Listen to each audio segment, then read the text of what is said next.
So goosebumps কেন হয়? Goosebumps কেন হয়? ঠান্ডা লাগলে গুজবাম্পস হয়। বেসিক্যালি আমাদের যে বডি হেয়ারসগুলো আছে, লোমগুলো আছে, that is connected with a kind of muscle which is present under our skin, very tiny muscles. Those are known as arrector pili muscles, and these arrector pili muscles actually contracts and generates heat if you during the winters, and that's why the hairs connected to it erects. It's actually known as, এটাকে actually পাইলো erection বলা হয়। ঠিক আছে, Goodge bumps কথাটা কোথা থেকে এসছে বলতো?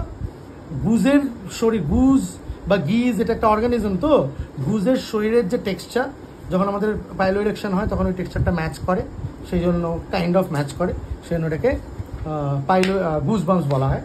তো ঠান্ডা লাগলে জেনারেলি হয়। তাহলে ভয় পেলে কেন হয়?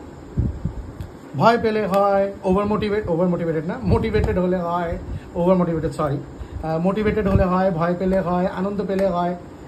এক্স্যাক্টলি, কারণ কি আমাদের হাইপোথ্যালামাস থেকে গাইড হয়ে বলতে পারি একটা নিউরো ট্রান্সমিটার রিলিজ হয়, নর অ্যাড্রেনালিন বলে। তো সেটা গিয়ে বাইন্ড করে হচ্ছে আমাদের অ্যাড্রেনাল গ্ল্যান্ডের সাথে, এবার অ্যাড্রেনাল গ্ল্যান্ড থেকে তখন অ্যাড্রেনালিন রিলিজ করে। এবার জানিস অ্যাড্রেনালিন রিলিজ হলে কী হয়?